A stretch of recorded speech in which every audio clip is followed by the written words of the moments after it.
We going to do the thing? We're doing the thing. We're doing the thing right now? We're doing the thing. Doing the things that we do? Yeah. You finally watched that movie, I finally didn't watched you? that. Oh, that thing you do. Yeah, I'm just like, huh? It's a good movie, isn't it? Really? You just It's not my favorite. It was okay. I love that movie. Billy and I like love the that music. I love that movie. I love the song. It's just a feel good. Should we say hi to the listeners first? Hi, listeners. Hi, listeners. What? You don't like that movie? I didn't say I didn't like it. It just wasn't up there in my top 100. Wow. Really? That's amazing. It's in my top 20, I think. Yeah, seriously, mine too. I'm pretty sure of it. I don't know. I That think thing Dirty you do with Dancing's in my top. with Tom Hanks? My top. All right. Oh, God. See? Leave. You're fired. That's it. You have no control to fire me whatsoever. Yeah, Dan I know, can't but- even fire Oh, me. yeah, watch this. Your microphone's off. Try talking. Nope, you can't have it. I don't share. Okay. It's back on. Firing is over. All right. Are you sure you want to do that? And Give you me are back. those Twizzlers. Oh, let me turn on more microphones. There you go. And you are back in the middle of monkey business, my dear friends out Yes, there in we're listening sorry. land. Holy There's moly. only 3 of us today. That's it. There's 3. There's Billy, Tanya, and I, your usual curator of the crazy. What We are happened to gonna the go good off. old days when there's like 7 of us and people waiting in line for I microphones? know, telling you, it was amazing. When I we were think like they got switching people scared of out. us. They did. I think they did. We Well, this is the- sent them all running. This is the tail end of spring break, so I know a lot of people are still out and about. Some are And there's doing folks busy. Yeah. First sunny day and everybody just leaves. You I know, there's no even more power to lights 'em. on up Oh, here. do you want lights on? No. I No, it's I like the perfect. dark. I got so plenty of daylight I going on don't right even now. notice it sometimes. No, 'cause it's perfect because it makes it cooler in here because it usually gets really hot. yeah. So, sports fans, today we're recording. Sports. You're probably not going to be hearing that on the actual date, but I just want to let everybody know that we are recording right now on April 23rd of 2017, which is the first birthday of Flower City Comic-Con. It was 1 year ago today. Woo! Nice. 1 year ago today 23rd that the and very 24th? first show, the 23rd and 24th of April of 2016, the very first Flower City Comic-Con launched. And it's right a little afternoon right now. So It's 12:09. So it had been open for a For couple 2 of hours hours. at this point, and people were We hadn't milling gotten around. any sleep yet. And holy cow, to go out into the lobby and see the throng of people waiting to buy tickets. It was amazing. I was blown away. It was amazing. That was that moment where I was like, wow, this is really happening. You know, I didn't get through the lobby that often. I was in the VIPs and the vendor room floor. I did see Billy quite often. I did see Susan. But I was in that area for most of Right. the weekend anyway. That was Every so often I wandered through. But. That was so much fun. We got to bring Susan and I had befriended artist Ken Lashley, so we Right. brought him to town. Oh, and he was just incredible. We spent the weekend with him. No, he came to town a day early to be on the radio, and we took him to lunch and to the Strong Museum of Play and to Broadway Theater and Yeah, just you got saw to Stomp. We saw Stomp last. that week. man had probably the best vacation weekend ever. He had a great time, and, so. and he's just a capital human being, and he brought his daughters with him, and they're And I just think they absolutely went to the beautiful girls. mall, the Galleria Mall Yeah. on the way back. Yeah. And actually, Ken mentioned to us that one thing he especially liked is we treated his family well, his daughters, without They were adorable. without fawning over him. We didn't know we treated them as respectfully as we treated him. Yeah. So And and that's easy because we all have families, and that's going to lead me to the topic of the day today. And I know I did not prep anybody. I wanted to throw it out and see what reactions were very organically because I've been sitting around thinking for the past 24 hours about this question in my head. Why are we doing this? Why have we created Flower City Comic-Con? Why? What was the purpose? Why did we do this? And so I'm going to go to because I threatened Tanya before we started Thanks. recording that she was going to be put on the hot seat. So Tanya, you were there. You were there at the very first meeting. Yeah, we do this because there's nothing like this around where we bring all these different things together that's at home, that we don't have to travel. We're home. We're promoting Rochester. We're promoting the things that the city can do and people can do around here. It's to have fun. That's the thing. We wanted something that was family friendly, that people could bring their kids to, dress up, and just like be Halloween all weekend long. All weekend long. I mean, I love dressing up for Halloween. I love our Halloween parties and things like that. And I'm like, there should be more times for people to dress up and things like that. And I hadn't been to any Comic-Cons really prior to this, and it makes me want to go to New York Comic-Con and the San Diego Comic-Con and Toronto Fan Expo and, things like and that. Star Wars Celebration Orlando and all that, and it makes me like look at just the awe of the amazing costumes that the cosplayers put in and things like that, and just in saying, yes, we did this. That's it. Billy, when you and Susan kind of started reaching out to us, what were you thinking? Now, here's why I got involved, or why I think maybe we got involved in general, is because it gave us a chance to take something that we're passionate about, a hobby, and become proactive. And in terms of becoming part of it, not just passively observing our hobby, but proactively becoming part of it. And because I was originally contacted by Deanna when she just wanted to let me know, she's a listener of the Brother Wee Show. Hey, you like comic books and Comic-Cons, and we're doing this, and thought you'd like to know. And I took my experiences and mine and Susan's experiences and just sort of gave it, here's what I've liked about cons I've been to, and here's some negatives that I've seen other places do that I'd like you to avoid if possible. And you guys said, hey, why don't you help us and become part of it? Yep. And I remember that cool. email that you sent us. I do remember that email vividly because Deanna was so blown away by the fact that you actually responded. responded. Billy emailed me back. Billy Of course, responded. I email everybody back, I think. If I don't, if like, you're you're listening sorry? and I haven't, I'm sorry. There you go. But Send me another one. it just was something that I thought, hey, this is pretty cool. Let me tell them about what's, because I like telling people about the things I like and don't like. So And then that's why I'm first- on the radio. And then and then that first night that we sat down with you and Susan, and we really got to know you guys at one of our sponsors, Knox. And we had a wonderful evening just chatting. And what an absolute force of she is nature a your force wife to be is. reckoned Oh, with. she is Yeah. so awesome. So I love You know that what? woman. I'm just a little teeny tiny bit intimidated by her. Just a little bit. Me too. I'm just like, just that look that she gave me, like, you are going to do this. Yes. Yeah. Yes, Susan. Absolutely. She calls it being adamant. That's it. When she gets like that, and then She just exudes this confidence, and if I could just have an ounce of that, that would be amazing. So be adamant. There you go. Be adamant. And I'm going to be Not to be adamant about confused my with opinion on adamant. this. It was very easy to start putting the idea together once it was suggested to me. Actually, I'm not the one who kind of even created the idea overall. But a couple of us had been involved in other conventions in the past. And we'd seen the operations inside and out, and as much as somebody would declare that we learned from them, we really didn't. We didn't feel comfortable with that. We wanted to see what we could do, and we didn't feel like we were really being given that opportunity. And it was too much about, for lack of a better way, but it was too much about bottom line. There was always a very bottom line kind of an attitude, and that's not the feel. That's not that to me. That's not success. We said right in the very first meeting, we want to throw an absolutely amazing party. We want to throw a festival. We want people to come and have fun and be a part of things and feel like they've experienced something, and that stretches out to the vendors on the floor, to the guests who come to sign autographs, to the volunteers, to the staffers, to the people who buy the tickets. Everybody who comes to Flower City Comic-Con should be having a good time. It should be loose. It should be relaxed. Everybody should be kind of enjoying themselves. That is, to me, the most important aspect.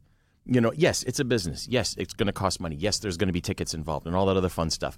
And it should become kind of one of those self-sustaining creatures on its own. The convention should just come alive and be able to take care of itself. That would be an ultimate kind of, seriously, that would be an ultimate business plan. But nobody here is doing it because we're seeing dollar signs. There's nobody here doing it because, we're expecting something in return. We're doing it because we love it. We're doing it because we want to see people having a good time. And we want to share it with... We want to share it.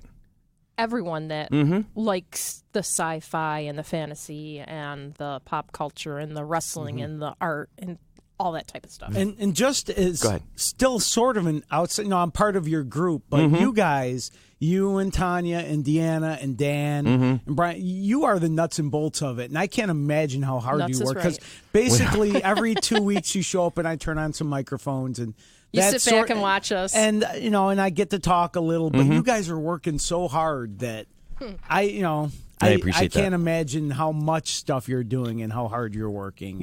We're all career people. We all have our own, 9 to 5, Monday through Friday job. And Tanya's a school teacher. I work for the city. Dan works for Paychecks. Brian works for Tops, etc. Deanna's working for our IT. We all have our 9 to 5 careers. And as much as you want to make it fun, but there is a business aspect of it that all you guys are taking care of that I don't have to worry about. And you guys haven't overstretched yourself either in terms of budget. There's people that there's cons that are trying way too hard to you're organically trying to let this thing grow, yes, and be itself, be consistent, and not go from little hometown con to be the next New York City Comic Con by bringing in we're bringing in great guests without killing you guys in terms of budget. We want to evolve, change, grow gradually. It's not something to jump, as you said, from a hometown show into something huge. But every year we want to bring something new in that people didn't see the year before. There may be we're bringing in some really good guests, but you may see some conventions that are bringing in the Chris Pratt or the bones of Leonard Nimoy or the bones of Leonard Nimoy. Oh God, that costs a lot of money. It's the Michael Jackson con, Elephant Man, and you guys sort of are figuring this out. So in the future we can do that. Yeah, but for now we got a really nice lineup of folks. I think we did a really good job of balancing it. I am so excited. I was at a euchre tournament last night, and how'd you do? I didn't lose, but I didn't win. I won 2 games, lost 4, but scored 50 If you want points. to assure a loss in the tournament next year, I will be your partner, because when it comes to euchre, that's rotates, like my kryptonite. Rotates every game, so you don't know who you're going to be playing with and against. I am terrible at euchre. But 2 of the people have been to other conventions around here that used to work with my husband, and they're like, "Oh yeah, we can't wait! It's coming up. Are you still working it?" I'm like, "Yeah." So they're like, "Oh, we can't wait," and whatever. And we're like, "Oh, okay." And they were so excited, and I dropped a couple more flyers on the social table last night. If they got recycled today, they got recycled today. But I at least wanted to put it out there to a whole new, different group of people that I don't see very often. Yeah. So it was, but they were the ones that gave us the heads up, going, please have a grid type schedule. Please have this, because please have lots of things labeled.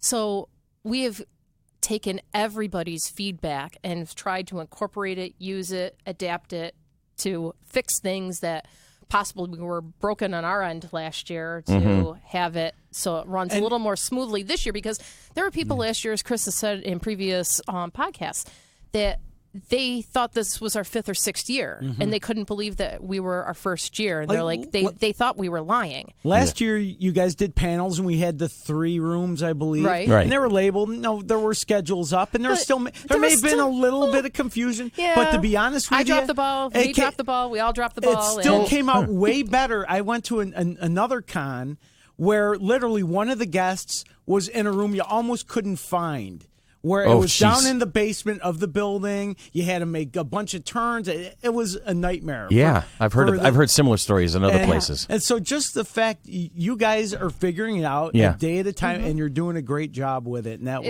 was one of the things that we said this year, more signage. Yeah, definitely and we're going to more be signage, so people working on can that. find the Starship simulators, which I think everyone found that last year. Yeah, except for the bridge us. simulator. Yeah, well, we knew where it was. We just didn't have the time to do anything with it. We didn't get in there because we're going to talk about Rick. We're supporting all the guests. Yeah. But to find the game room, to find the panel room, to find where the meetups are, to find just in general the bathroom.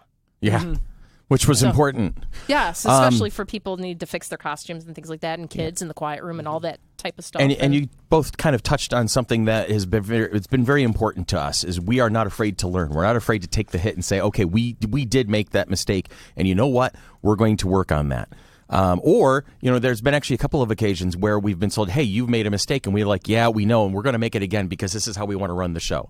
When we talked about we've talked about the vendor floor. And I've actually been, somebody listened to our podcast about how we're handling the vendor floor and wanted to challenge me on that. Well, you should have a broader scope of vendors. You should have more. You should have more options. And I said, that's all well and good. And as the space accounts for that, as we know, it permits. Yeah. Exactly. And as we know, when we're not bringing in 2,200 like we did last year, when we're bringing in 3,500, 4,500, 6,500, when we're up to the 10,000, 15,000 mark, you're going to notice that our vendor floor will have grown proportionally. Because we want to make it worth their while. Also. Exactly. Absolutely. But the vendors are just as important. They're not a tool. They're not a resource. They are people, too, who are craftsmen and proprietors and business people, and they want to be successful. And they're spending their weekend to hopefully make some money and find new customers. So I want them to be as successful as the ticket holders are in finding the things they want. Susan and I bought a coffee table last year. You did. That was so awesome. A coffee table? Yeah.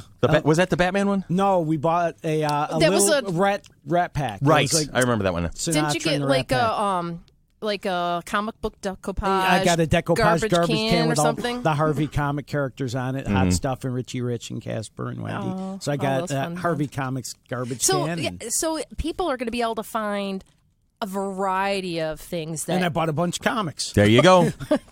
I'm not surprised. Our comic book count is going to go up. We had 3 vendors last year. I think we have 5, maybe 6 this year. Excellent. Something like that. So we did, people said, hey, we didn't have enough variety in the comic books. Okay, cool. We're going to bring in more people now. And so we did that. But we don't want to bring in so many that it becomes saturated and watered down. Exactly. Yeah. And then these vendors, these exhibitors, find themselves having an issue because there's not enough people to drum up the business. It's a terrible thing to kind of screw them in that regard. Pardon me for saying it that way. So, again, like I said, why are we doing this? We're doing this because Rochester deserves it. We are a city that works hard and plays hard and has been through a lot. This city has gone through ups and downs with Kodak's rise and fall, with Xerox, with IBM, or not IBM, excuse me, Bausch and Lomb. There's a lot going on here, and weren't we just voted in the top 20 good places to live or something? Yeah, something like that, which is kind of cool. Didn't I just see that? Probably, yeah, because it is. It is. This is a great city. There's so much here, so much history, so much capacity, so many different types of people, so much diversity. And my wife has lived in a ton of different places over the years. She worked at CNN at one point. Right. Has just done a lot of things as she's coming up through the news ranks, and just in her personal life. Has lived in New Mexico, New Orleans, Ohio, Atlanta. This is a well-traveled woman, is what you're saying. And she says Rochester's her favorite place she's ever lived. That's amazing. And now I'm 46. And I've lived in Rochester for 45 years and 2 months of that. For a brief period of time, I lived in Northern Virginia. I couldn't wait to get home. It was just one of those things. I could not wait to get home. And then we have, and like I said, we know how to play hard. We have the legendary Park Avenue Festival. We have the East End, and we have the Clothesline Arts Festival, the Lilac Festival, which is globally known. The Jazz Fest. The Jazz Fest and everything. The time is right for us to celebrate this as just as much as we celebrate the jazz and the flowers and the craftsmanship out there. So the time is right, and the city deserves it. I can't count how many people, when we were getting ready for the first FC3 last year, and we would go out and we would say, hey, yeah, we have the Flower City Comic Con. It's coming up in April of 2016, and we have this person coming and this person coming, and this is what we're going to offer. And I can't count how many people told me to my face, wow, we don't have anything like that in the city. With this, there's never anything, this is going to be great. We need something like that in the city. And that's very telling. That's this city deserves that. And because not only people made friends through this. It gives you the opportunity to meet more people that like the same stuff you do. And to find a new interest. We had somebody that became a Rock City roller derby. My favorite anecdote, and I know I've told that in a previous podcast, but I was at the comic book shop I go to all the time, Comic Etc. And these guys are awesome. I love those guys over there. And I'm sitting there chatting with Jamie Lowe's, who's behind the desk at the time. And this girl comes up to the counter, and she has her Rock City Roller Derby T-shirt. And I'm like, hey, you guys were at my show this year. That was great. Yeah, you guys had a lot of fun. She goes, yeah, I know. That's where I met them. Oh, that's cool. And then she proceeded to tell me how she became part of the Rock City Roller Derby because she was at Flower City Comic Con and met them there. And that's the validation for me. You know, because of it, I met you guys. Yep, exactly. You guys met me. Susan's now friends with Joe Jusko's wife. Oh, see, that's awesome. Marvel artist Joe Jusko. Now her and Susan are planning to go see Itzhak Perlman at the Eastman Theater. That's fantastic. Oh, that's funny. That is fantastic. So that's are they going to make dinner plans the weekend of the convention when you're doing dinner with Dan and Fernando and Joe? No, Susan's not going to miss Dan and Fernando. Joe and either. was it Linda? Yeah. Yes, Linda. Yes. So it may be just a little group of artists hanging out. There you go. Me and Susan. And that's the thing. It's like we were trying to figure out how we could get dinner with the guests and things like that, and show them our city And this has given us an opportunity on the board. You know, Tanya and I and Dan and Brian and Dee and John, and Jason, excuse me, Jason, and Rika now. And, you know, we're all talking about it. You know, this has given us an opportunity to learn things that we never had exposure to before. Like, you know, meeting Judah Nevedomsky, who's been a big local artist. He's a curator of a small gallery, and he's brought all of this information and knowledge to me, and he tells me about all the little shows that are going on. Which, you know, they may not seem all that big a deal, but then you go to them and you meet these people and you meet these artists and you see what they're capable of. And the vibrancy of the local art scene matches, if not exceeds, the local music scene. And Rochester is known for its music. You know, so you meet people like Jamie and Jason Ferguson and all these other folks who you get a chance to meet at FC3 this year. You know, it's opening your eyes to whenever somebody tells me now, oh yeah, there's nothing to do in this city. You know, there's nothing going on. It's because they're not looking. It's their eyes are not even open. Your eyes are not even open because there's so much in this city. Isn't there a City magazine? City magazine, sure yeah. That says a lot of things that go around town. And they are very good at that too. So, you know, like I said, the big question is, why are we doing this? I was taking a task on this. Why are you doing this? Why are you putting this show together? Because it's fun. Because there is so much out there that we can bring to the city and put on display so that everybody can partake and share in it. We want to throw one of the best parties this city has ever seen. And I think we're on the way to doing it. I really do. I feel really confident that we're on the way to doing that. So that's my preachy moment for the day. I don't even think it's like true preachy. Wow, I can get a good rant going on, I'm pretty sure. But so that's it. That was my message for the day. That's what I wanted to say, and I appreciate everybody listening. So I think what I'm going to do is I'm going to wrap this particular one up so that we can let that message stand for as it is. And I'm sorry if I got quiet just now.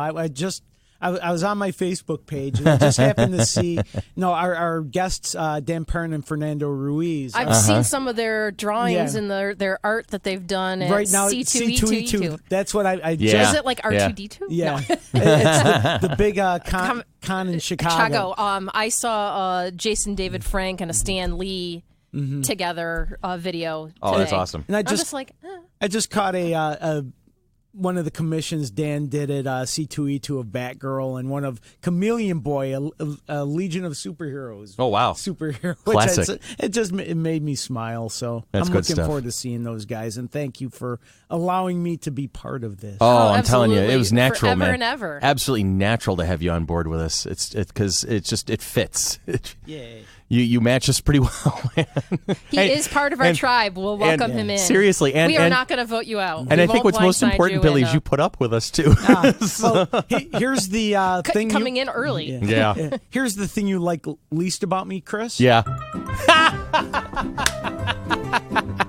And this has been a Monkey Business? This has been Monkey Business. I tell you what, we're going to move on. We'll do some more recording later. But this has been a production of the Mighty Monkey Corporation, producers and purveyors of the Flower City Comic Con. Coming up May 20th and 21st of 2017 at the Floriano, Rochester Riverside Convention Center.